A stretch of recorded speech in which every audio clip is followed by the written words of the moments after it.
నమస్తే, welcome to Shri media. నేను మీ విష్ణుప్రియ. మనతో పాటు ఉన్నారు మేడం ఉషా కస్తూరి గారు.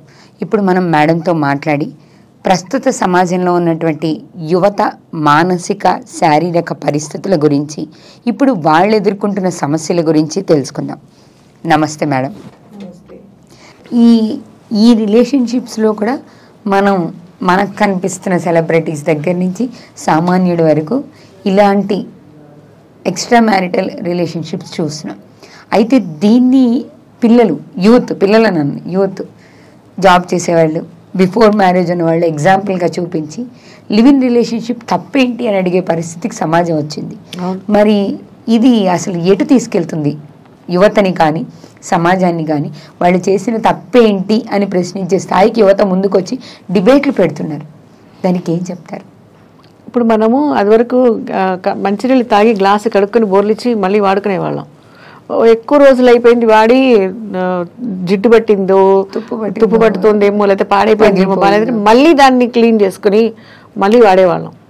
ఇప్పుడు భోజనాలకి చూడండి, మనం use and throw plates, use and throw disposable glasses వచ్చాయి. జీవితానికి దానికి పెద్ద తేడా ఏమి లేదు. అంటే just everything is use and throw, మనిషితో సహా ఇష్టం వచ్చిన వాళ్ళు ఉండు, తర్వాత బాగుంది అంటే అదే కంటిన్యూషన్. అలా లీడ్ చేయడం నో డౌట్ చాలా మందికి అనిపిస్తుంది. స్టార్టింగ్లో అట్రాక్షన్గా ఉంటుంది. ఇప్పుడు ఒక బాండ్లో ఉండి, అంటే ఒక సామాజిక బాధ్యతతోటి పెళ్ళైన వాళ్ళు విడిపోతే వాళ్ళకు ఒక సింపతి అయినా ఉంటుంది. పొరపాటు ఏదన్నా అవ్వచ్చు, పొరపాటు ఎవరిదన్నా అవ్వచ్చు, లేదా తేడా వల్ల విడిపోవచ్చు, వాళ్ళ మీద ఒక సింపతి ఉంటుంది. కానీ వాళ్ళ మీద ఎలా ఉంటుంది? ఈ లివ్ ఇన్ రిలేషన్షిప్లో దానికి ఏదో గొప్పగా ఒక పేరే పెట్టారు, కానీ దాన్ని అది వరకు వేరే అనేవాళ్ళు. అది మనం వాడకూడదు, కానీ సమాజంలో దాన్ని వేరే అనేవాళ్ళు. దాన్ని ఇప్పుడు అంటే నచ్చకపోతే బయటకు వచ్చేస్తున్నాము అంటూ చాలామంది డిబేట్స్లో అమ్మాయిలు అబ్బాయిలు కూడా మాట్లాడుతున్నారు. ఇది కూడా సరే, బలవంతంగా ఎవరిని భరించక్కర్లేదు. కానీ దీనికి ఉన్న మర్యాద కానీ, దీనికి ఉన్న ఒక సానుభూతి కానీ దానికి ఉండదు కదా. దాని గురించి చాలా అసహ్యంగా మాట్లాడుకుంటారు కదా. కానీ మీరు చేసిన పెళ్ళిళ్ళలో కూడా మేమేం నిలబట్టలేదు కదా, అవి కూడా విడాకుల వరకు దారితీస్తున్నాయి కదా. అలాంటప్పుడు దానికంటే ఇది బెటర్ కదా అని యువత ప్రశ్నిస్తున్నారు. ఏది బెటరు? పెళ్లి చేసుకుని విడాకులు తీసుకోవడం కంటే లివ్ ఇన్ రిలేషన్షిప్లో ఉండి బయటకు వచ్చేసేయడం బెటర్ కదా అనేది యువత ప్రశ్న. అక్కడ కూడా ఏదైనా ఒకటే కదా. ఇప్పుడు ఇది బెటర్, నేను అదే చెప్తాను. దీంట్లో ఒక సానుభూతినే ఉంటుంది. ఇప్పుడు ఎంతమంది ఆడపిల్లలు మగపిల్లలు కూడా కొన్ని క్లచెస్లో ఇరుక్కుపోయి పెళ్ళైన తర్వాత ఎక్కడో తేడాలు వచ్చి ఎక్కడో మోసపోయి క్లచెస్లో ఇరిగిపోయి విడిపోయిన వాళ్ళు చాలామంది ఉన్నారు. కానీ ఇది ఎవరి మీదైనా ఒక దాన్ని ఏమంటారు, ఒక సానుభూతి ఉంటుంది. అయ్యో పాపం ఇలా అయింది అంటారు. ఇలా అయింది, అమ్మాయికి ఇలా అయింది, లేదా పలానా అబ్బాయి వాళ్ళ ఆవిడ ఇద్దరు విడాకులు తీసుకున్నారు, అయ్యో పాపం అంటారు. దాన్ని ఏమంటారు? కొవ్వెక్కి వెళ్ళారు వచ్చేసారు అంటారు.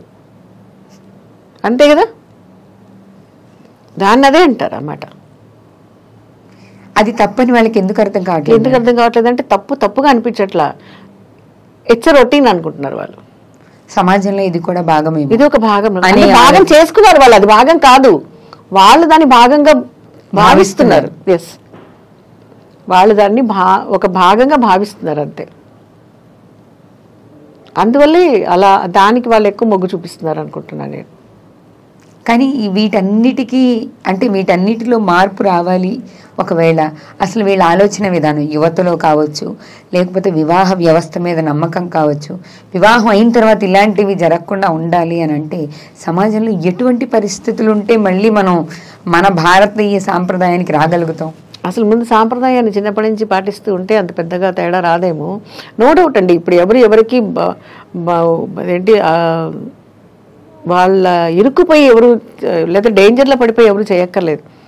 ఎవరితోనూ కలిసి ఉండాల్సిన అవసరం లేదు. నువ్వు రిస్క్లో పెట్టేసి రోజు అబ్బాయి తాగి తండ్రాలతోకి అర్ధరాత్రి తెల్లారుజామున ఇంటికి వచ్చే వాడితో ఎవరు ఉండాల్సిన అవసరం లేదు. రెస్పాన్సిబుల్గా అవసరం లేదు, నో డౌట్ అవసరం లేదు. కానీ ఎవరి దారి వాళ్ళు చూసుకుందాం అన్నప్పుడు కష్టం కదా.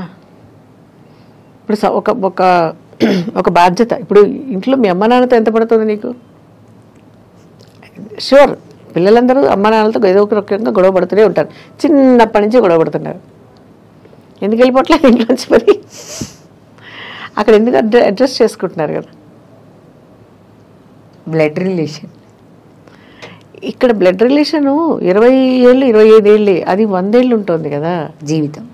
అది 100 ఏళ్ల జీవితం. అది ఇప్పుడు ఒకసారి వెళ్ళిపోయిన తర్వాత, పెళ్లి చేసుకు వెళ్ళిపోయిన తర్వాత వీళ్ళ బాధ్యత ఎక్కువ ఉంటుంది ఒకళ్ళ మీద ఒకళ్ళకి వీళ్ళ బాధ్యత ఎక్కువ ఉంటుంది. ఇప్పుడు అంటే ఇప్పుడు ఈ ప్రాబ్లం రెండు పక్కల ఉంది, నేను కాదనట్లేదు, రెండు పక్కల ఉంది. మోసపోయే అబ్బాయిలు ఉన్నారు, మోసపోయిన అమ్మాయిలు ఉన్నారు. ఇప్పుడు వీళ్ళకి మనం మాట్లాడుకునేది లివింగ్ రిలేషన్స్ గురించి. అదేనండి చెప్పాను కదా, వాళ్ళకి ఒక వ్యామోహం, ఆకర్షణ. ఓకే, ఇప్పుడు ఆ కొత్త ట్రెండ్ ఏదో డ్రెస్ వచ్చింది, డ్రెస్ కొనుక్కున్నాం బాగానే ఉంది, అంటే ఒక కొత్తగా బాగానే ఉంది. ఆ తర్వాత అది కంఫర్టబిలిటీలో తేడా అనిపిస్తుంది. ఒకసారి కొన్న బట్టలు కంఫర్టబిలిటీలో తేడా అనిపిస్తాయి, ఒకసారి చూడగానే అట్రాక్షన్ గా అనిపిస్తాయి, వేసుకున్నప్పుడు బాగోవు. మడత పెట్టి వాటిని కబోర్డ్లలో అడుగున పడేయచ్చు. కానీ ఇది అది కాదు కదా జీవితం. బట్టలు కాదు అదే. ఇప్పుడు లేదా అది నచ్చి వేసుకోగలిగిన వాళ్ళకి ఇచ్చేయచ్చు ఆ డ్రెస్ని. మనం వేసుకోవట్లేదు, ఇచ్చి పడేయచ్చు. లేదా అది ఒళ్ళు తుడుచుకోవడానికో కాళ్ళు తుడుచుకోవడానికి పనికొస్తుందంటే వాడి పారేయచ్చు, అంతే కదా. కానీ ఇది అలా కాదే, అది lifeless thing we're buying, but you're leading with lives. దానికి జీవం లేదు. అది పెద్ద అది అడగదు, అది నువ్వు చించి ముక్కలు చేసినా అడగదు, కాళ్ళు తుడుచుకుని అడగదు, ఒళ్ళు తుడుచుకుని అడగదు, లేదా ఎవరికైనా ఇచ్చేసినా కానీ అడగదు.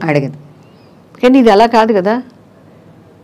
ఇంట్లో పెంచుకున్న కుక్కని కొన్నాళ్ళ తర్వాత వదిలేయాలంటే బాధేస్తుంది కదా. అవును, అది ఎంత విసిగించినా చాలా బాధేస్తుంది.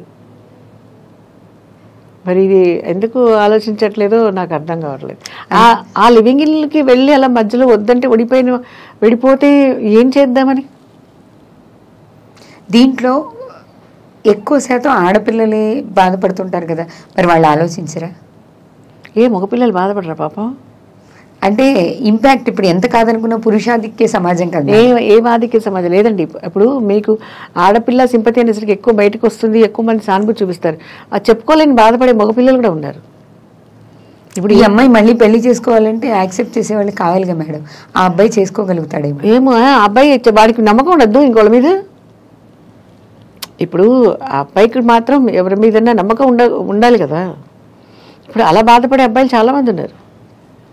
ఇప్పుడు ఇదే నమ్మకం లేకుండా లివింగ్ ఇన్ రిలేషన్షిప్లో విడిపోయి ఆ బాధపడిన అబ్బాయిలు కూడా ఉన్నారు చాలామంది. ఇప్పుడు ఈక్వల్గా ఉన్నారు. నన్ను అడిగితే రెండు అంటే మేల్ అండ్ ఫీమేల్ రెండు ఈక్వల్గానే ఫీల్ అవుతున్నారు, ఈక్వల్గానే బాధపడుతున్నారు. అందులో వీళ్ళు ఎక్కువ వీళ్ళని బాధపడుతున్నారు, వాళ్ళని బాధపడుతున్నారు. కాకపోతే మనకు ఎక్కువ బయటికి న్యూస్ వచ్చేది అమ్మాయిల మీద సింపతి కోసం వచ్చేస్తుంది. అలాగే పొరపాటు చేసిన అమ్మాయిలు ఫాస్ట్గా పట్టుకుంటున్నారు. ఇప్పుడు ఇంతమంది రేవ్ పార్టీలో హీరోయిన్ని పట్టుకున్నారు, అదే ఒక ఫేమస్ యాక్టర్ని పట్టుకున్నారు. అందులో ఎంతమంది మగ హీరోలు ఉన్నారు, సెలబ్రిటీస్ ఉన్నారు, వాళ్ళు ఎవరిని బయట పెట్టలేదే, ఆవిడనే చూపించారు. అంటే ఇప్పుడు ఆవిడ మీద సానుభూతి అయినా, కోపం అయినా, చివాట్లైనా, దుమ్మెత్తిపోసినా ఇప్పుడు ఆవిడ అట్రాక్షన్గా ఆవిడ బయటపడింది. ఇప్పుడు అట్లా కనిపించిన వాళ్ళు ఎంతమంది ఉన్నారు అక్కడ. ఇప్పుడు మేలు చాలామంది ఉండే ఉంటారు కదా, వాళ్ళు ఎవరిని బయట పెట్టట్లేదు. అది కాకుండా ఇంకా మామూలుగా ఉన్న వాళ్ళని కూడా ఎవరు బయటపడట్లేదు, ఓన్లీ సెలబ్రిటీస్ గురించి మాత్రం. Celebrities are always under microscope. Celebrities ప్రతి మూమెంట్ అని కామన్ మ్యాన్ అబ్జర్వ్ చేస్తూ ఉంటాడు. వాడు అందుకే ఎవరైనా హీరోయిన్ బాత్రూంలో పడిపోయినా పెద్ద న్యూస్ అయిపోతుంది. అది జారి పడ్డిందన్నా కూడా న్యూస్ అయిపోతుంది. మంచినీళ్ళు అదేంటి ఏదైనా కూల్ డ్రింక్ తాగుతూ మీద పోసుకుందన్నా కూడా పెద్ద న్యూస్ అయిపోతుంది. ఎందుకంటే మైక్రోస్కోప్లో ఉంటారు వాళ్ళు. ఎప్పుడు కూడా చేసే చిన్న పొరపాటు కానీ, వాళ్ళు చేసే చిన్న మంచి పని కానీ అది అలా తొందరగా సమాజంలో అట్రాక్షన్గా మీరు నిలిచిపోతూ ఉంటుంది. అది మీకు ఒకసారి కపిల్ దేవ్ స్టోరీలో తన బయోగ్రఫీలు రాసుకుంటాడు. Always celebrities are under microscope. Common man అంత తీక్షణంగా చూస్తూ ఉంటాడు. ఇక్కడ వీళ్ళు మంచి చేస్తున్నారా పొరపాటు చేస్తున్నారా దాన్ని ఇమ్మీడియట్లీ దాన్ని ఎక్స్పోజ్ చేస్తూ ఉంటారు వాళ్ళు. కాబట్టి సెలబ్రిటీస్ షుడ్ బీ కేర్ఫుల్. అంటే మేము ఏం చేసినా చెల్లుతుంది అని జీవితాన్ని వదిలేసుకున్న వాళ్ళని ఎవరేం చేయలేరు. ఇప్పుడు బయటకు వచ్చిన వాళ్ళ తర్వాత వాళ్ళ లైఫ్ ఏంటో వాళ్ళే ఆలోచించుకోవాలి, సమాజమే నిర్ణయించాలి. కానీ వాళ్ళని 4 రోజులు న్యూస్ అయ్యి వదిలేస్తారు మేడం. కామన్ మ్యాన్కి చుట్టుపక్కల ఉన్నవాళ్ళు అలాంటి న్యూస్లో బయటకు వస్తారు, చుట్టుపక్కల ఉన్నవాళ్ళు వాళ్ళని బ్రతకనిస్తారా? మరి కామన్ మ్యాన్ తన లైఫ్ గురించి తను ఆలోచించుకోవద్దా? ఇప్పుడు మనిషికి వాళ్ళ ఇంట్లో ఏమైందన్నా కూడా పక్కింట్లో వాళ్ళకి ఏం సమస్య వచ్చిందని ఎక్కువ అట్రాక్షన్ కదా. ఇప్పుడు మనుషులు ఎందుకు ఎక్కువ మంది డెవలప్ అవ్వట్లేదు అంటే ఎంతసేపు డెవలప్ అయిన వాడి గురించి కడుపు పంట వెళ్ళబోసుకోవడమే సరిపోతుంది. అబ్బా వీడికి ఎక్కువ మార్కులు వచ్చాయి, వీడికి ప్రమోషన్ వచ్చింది, ఈ అమ్మాయికి మంచి ఉద్యోగం వచ్చింది, ఈ అమ్మాయికి జీతం పెరిగింది, ఇలాంటి ఆలోచన బదులు మనం ఏం చేస్తున్నాము, మనం ఎక్కడున్నామో, మనకెందుకు రాలేదని ఆలోచిస్తే ఇది సమస్య ఉండదు కదా. ఎగ్జాక్ట్లీ. ఇది ఆలోచిస్తే ఇప్పుడు ఇది కనుక ఆలోచన ఉంటే మనిషికి ఎట్టి పరిస్థితుల్లోనే ఎవరు వెనక వేయాల్సిన అవసరం లేదు. వాళ్ళ ఫీల్డ్లో వాళ్ళు టాప్లోనే ఉంటారు. ముందు రెస్పాన్సిబిలిటీ అనేది బిగినింగ్ డేస్ నుంచి వస్తే ఇలాంటి ఈ విచ్చలవిడితనానికో వ్యామోహానికో ఆకర్షణకో యువత కానీ పెద్దవాళ్ళు కానీ అట్రాక్ట్ అవ్వకుండా ఉండాలి అంటే డే 1 మొదటి రోజు నుంచి కూడా వీళ్ళ ఆలోచన విధానంలో మార్పు. అది ఉంటేనే మనం భవిష్యత్తులో మంచి సమాజాన్ని ఎదురు చూడగలుగుతాం. ఇంకా ఎన్నాళ్ళు పడుతుంది మరి చూద్దాం madam. Let us hope. Thank you madam, thank you very much. Thank you. సమాజంలో జరుగుతున్న ఎన్నో సమస్యలు మన కళ్ళ ముందు కనిపిస్తున్నప్పుడు మనం చర్చిస్తుంటాం, కాసేపు మాట్లాడుతుంటాం, విమర్శిస్తాం, న్యాయ నిర్ణయం చేసేస్తాం. కానీ ఏ సమస్యకి కూడా అప్పటికప్పుడే పునాది పడిపోదు. ఆ సమస్య పునాదులు మూలాలు ఎప్పుడో మొదలైపోయి ఉంటాయి. మనం చిన్నతనం నుంచి బాధ్యత, క్రమశిక్షణ అవి నేర్పకపోతే మనం ప్రస్తుత సమాజంలో చూస్తున్న సమస్యల్ని పదే పదే చూడాల్సి వస్తుంది. చూస్తున్న సమస్యలు మన ఇంటి దాకా కూడా వచ్చే అవకాశం ఉంది. అందుకే మన పిల్లలకి కావచ్చు, మన ఇంట్లో ఉన్నటువంటి యువతకు కావచ్చు, మనతో సహా మనకు క్రమశిక్షణ ఉండాలి, బాధ్యత ఉండాలి. దేనికి ఆకర్షణకి లోనవ్వని వ్యక్తిత్వం మనకు ఉంటేనే మనం మంచి సమాజాన్ని చూడగలం, మంచి సమాజాన్ని నిర్మించగలం. మరో వీడియోతో మళ్ళీ కలుద్దాం. నమస్తే.